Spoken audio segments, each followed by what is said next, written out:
इससे पहले देखिए उन्होंने कहा मिट्टी में मिला देंगे, जो भी अंजाम होगा वो बहुत बुरा होगा, चुन चुनकर इनका जो है बदला लिया जाएगा। कोई साफ बात नहीं थी, लेकिन जब हमने ऑपरेशन को अंजाम दे दिया, अब हमें एक साफ जवाब की दरकार थी। वो साफ जवाब आज 8 बजे मिल सकते हैं।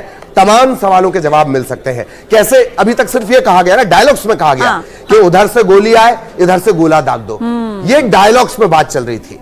ठीक है, आज टू द पॉइंट और क्लियर कट प्रधानमंत्री करेंगे। ललित, आपने बहुत ही सरलता के साथ, बहुत ही आसान भाषा में दर्शकों को समझा दिया है कि प्रधानमंत्री नरेंद्र मोदी के संबोधन का मतलब क्या होगा और ये आपके लिए कितना जरूरी है। एक सवाल ललित जो हर किसी के मन में है कि पाकिस्तान पर दोबारा से भरोसा नहीं किया जा सकता, और इसीलिए ये भी अभी तक ये कहा नहीं गया कि ऑपरेशन सिंदूर बंद हो गया, खत्म हो गया, यही कहा जा रहा है कि ऑपरेशन सिंदूर जारी है। तो क्या पाकिस्तान के साथ ये जो सीज फायर पर सहमति बनी है, इसकी क्या शर्तें हैं? सबसे बड़ा सवाल, क्योंकि अभी तक बिल्कुल ठीक आपने, हम यही सुनते आ रहे थे कि भारत ने अपनी शर्तों पर सीज फायर किया, लेकिन क्या वो शर्तें हैं? क्या हो सकता है ये भी क्लियर हो जाए? जाहिर तौर पर वो क्लियर होगा। सीज फायर की क्या शर्तें हैं?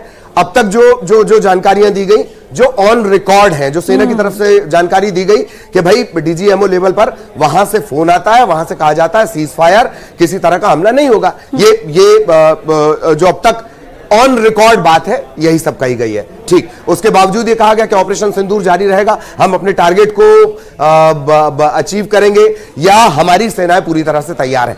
आज प्रधानमंत्री न सिर्फ ये तय करेंगे कि सीजफायर की शर्तें क्या क्या रही, वो न सिर्फ ये बता सकते हैं, बल्कि हमारा लाइन ऑफ एक्शन वो क्लियर कर देंगे।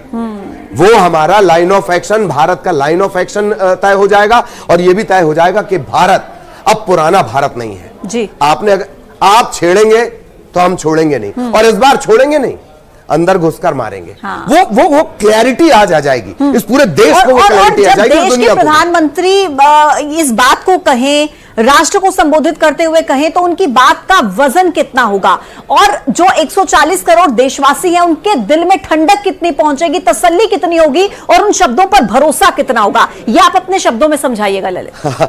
भरोसे का सबसे बड़ा आइकन वो है। वो ठीक है, ये कहा जाता है कि आयरन लेडी, उनकी छवि। मैं आपको बहुत छोटा सा एग्जांपल देता हूं। नेशनल हाईवे है विशाखापट्टनम में एक अराकू वैली पड़ती है। अराकू वैली में जब हम नीचे उतरते हैं, मैं दक्षिण की बात कर रहा हूं, अराकू वैली में जब हम नीचे पहुंचते हैं, वहां पानी नहीं है, वहां लाइट नहीं है, वहां एक साइन बोर्ड है, उस पर प्रधानमंत्री का फोटो लगा हुआ है और उनकी योजनाओं का जिक्र है तेलुगु और इंग्लिश में।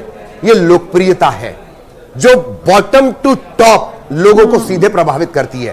केरल जैसे, ये विश्वसनीयता है।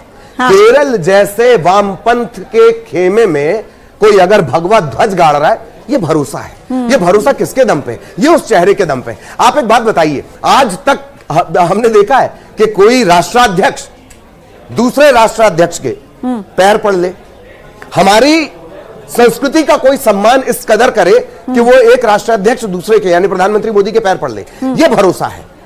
क्यों छोटी कंट्रीज को प्रधानमंत्री अपने साथ रखते हैं? क्योंकि उन कंट्रीज को, विकासशील देशों का नया चेहरा कौन है? प्रधानमंत्री मोदी। मैं ये वैश्विक बात बता रहा हूं। अब सोचिए, जिसको वैश्विक स्तर पर इतना भरोसा हासिल हो, उस व्यक्ति को भारत